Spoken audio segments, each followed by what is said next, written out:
नमस्कार, मैं पेन बाजपेयी अपने YouTube चैनल मैं पेन बाजपेयी पे आपका बहुत बहुत स्वागत करता हूं। जैसा कि आपको पता है कि एसएससी सीजीएल 2022 मेंस का एग्ज़ाम आपका ओवर हो चुका है। लाखों बच्चों ने अपने जो रिव्यू हैं वो सबमिट किए और उसके बाद हम यहाँ पे आपको कंप्लीट जो एनालिसिस है, जो भी आपका 4 शिफ्ट में एग्ज़ाम हुआ है, 4 दिन में जो एग्ज़ाम हुआ है 2 तारीख को, 3 तारीख को, 6 तारीख और 7 तारीख को, उसका कंप्लीट यहाँ पे एनालिसिस करने वाले हैं लाखों स्टूडेंट का डाटा आने के बाद। तो यहाँ पे आपको ये पता चलेगा कि शिफ्ट वाइज डिफ़िकल्टी लेवल क्या था, नॉर्मलाइजेशन किस तरीके से आपका अप्लाई होगा, सेक्शन वाइज नॉर्मलाइजेशन जो है वो किस तरीके से अप्लाई होगा, उसके अलावा किस शिफ्ट में कौन सा पोर्शन जो था वो टफ आया था। तो सारा जो डाटा है वो मैं आपके साथ शेयर करने वाला हूँ। उसके अलावा नॉर्मलाइजेशन का इस बार तांडव आपको देखने को नहीं मिलेगा, क्योंकि एसएससी ने काफ़ी बैलेंस बना के रखा। सभी शिफ्ट में बहुत ज़्यादा जो मार्जिन है वो नहीं देखा गया, ठीक है।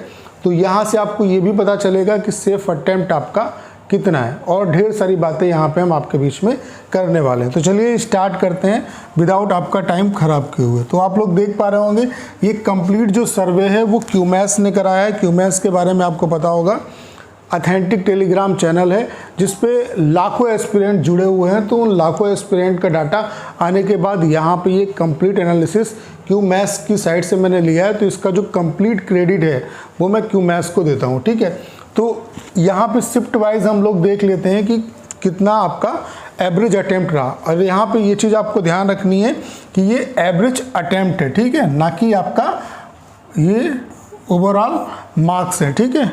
एवरेज अटेम्प्ट है, इस चीज़ को आप ध्यान रखना, ठीक है।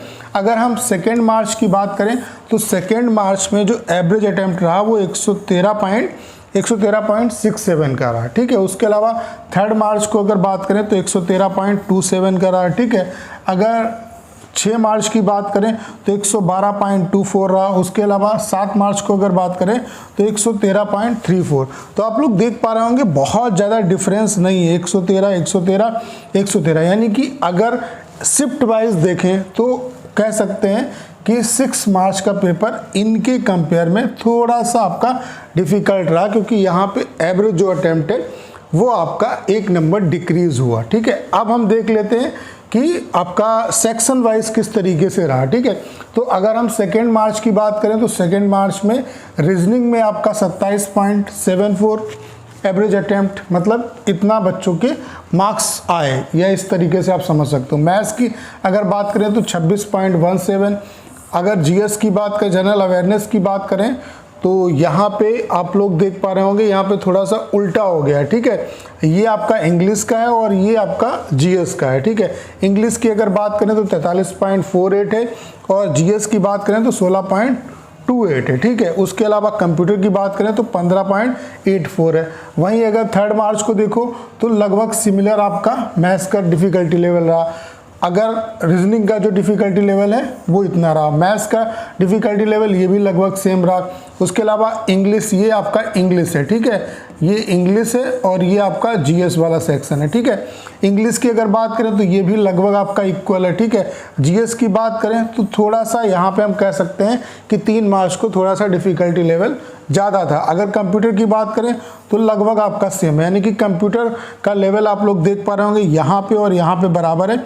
यहाँ पे थोड़ा सा और टफ हुआ है, तो इस तरीके से यहाँ पे नॉर्मलाइजेशन का आपको फ़ायदा मिलेगा। अगर हम 6 मार्च की बात करें तो रीजनिंग के अगर लेवल की बात करें तो रीजनिंग में 26.27, यानी कि इनकी कंपेयर में थोड़ा सा रीजनिंग कह सकते हैं कि यहाँ पे हार्ड आया, यानी कि यहाँ पे आपको फ़ायदा मिलेगा नॉर्मलाइजेशन का थोड़ा बहुत, ठीक है। मैथ्स की अगर बात करें तो बहुत ज़्यादा डिफरेंस आपका नहीं है, ठीक है। अगर इंग्लिश की बात करें तो बहुत ज़्यादा डिफरेंस नहीं है, ठीक है। इंग्लिश यहाँ पर भी बात करें तो बहुत ज़्यादा डिफरेंस नहीं है, यानी कि इंग्लिश का जो लेवल है वो लगभग इक्वल आपका रखा गया, ठीक है। जीएस की बात करें तो जीएस का भी लेवल जो है इसके इक्वल ही है और यहाँ पर भी जीएस का लेवल जो है वो इसके इक्वल ही है। यहाँ पर जीएस थोड़ी सी कंपैरेटिवली हार्ड आई, ठीक है। अगर कंप्यूटर की बात करें तो यहाँ पे थोड़ा सा लेवल आपका टफ है, यानी कि ओवरऑल 6 मार्च की जो शिफ्ट है इन सभी शिफ्ट को अगर कंपेयर करें तो ये हार्ड थी आपकी, ठीक है। अगर 7 मार्च के देख ले तो रीजनिंग में आपका ये है थोड़ा सा इजी है। रीजनिंग आपका मैथ्स में देखें तो इक्वल है लगभग, इंग्लिश में तो इक्वल है, जीएस में भी इक्वल है और कंप्यूटर में थोड़ा सा हार्ड है। तो ये ओवरऑल एनालिसिस है, ठीक है। लेकिन यहाँ पे आपको परेशान होने की ज़रूरत नहीं है। आपको लग रहा होगा कि 100 से ऊपर तो अटेम्प्ट सभी में है, लेकिन ये अटेम्प्ट है, आपको ये नहीं भूलना चाहिए। और यहाँ पे ये करेक्ट नंबर नहीं है, ठीक है। जब आंसर की आएगी तब पता चलेगा कि करेक्ट मार्क्स कितने हैं, ठीक है। तो ये अटेम्प्ट है स्टूडेंट के, इसमें ढेर सारे उनके क्वेश्चन गलत भी होंगे, ठीक है।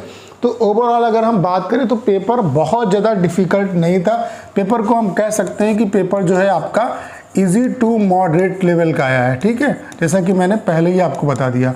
तो नॉर्मलाइजेशन का बहुत ज़्यादा इम्पैक्ट नहीं पड़ेगा, आप लोग खुद देख पा रहे होंगे यहाँ पे, ठीक है। मैंने जैसा कि आपको बताया कि 5 से 10 या 15 नंबर ही आपके वेरिएशन आपको देखने को मिलेगा। सबसे ज़्यादा जो टफ शिफ्ट है यहाँ पे आप लोग देख पा रहे होंगे, ये 6 मार्क्स की है इसके हिसाब से, ठीक है। डिफ़िकल्टी लेवल भी इसका ही सबसे ज़्यादा टफ आपका आया है। उसके अलावा सब्जेक्ट वाइज भी आप लोग देख सकते हो, इसी में थोड़ा बहुत वेरिएशन आपका किया गया, बाकी कहीं पे वेरिएशन नहीं है, ठीक है। तो ये तो है एवरेज अटैम्प्ट। अगर हम बात करें सेफ स्कोर, सेफ अटैम्प्ट कितना रहेगा, तो ये मान के चलिए कि अगर आपके 85 से 90 क्वेश्चन काट पीट के सही हैं, 85 से 90 क्वेश्चन काट पीट के सही है, बिल्कुल एग्जैक्ट सही है, तो आपको टेंशन लेने की ज़रूरत नहीं है। अगर आपका कंप्यूटर और टाइपिंग अच्छा गया है, ठीक है, तो आपको परेशान होने की ज़रूरत नहीं है। आपको कोई ना कोई पोस्ट यहाँ पे ज़रूर मिल जाएगी। अगर आपके 90 से ऊपर है तब तो आपको अच्छी पोस्ट मिलेगी, तो परेशान होने की ज़रूरत नहीं है।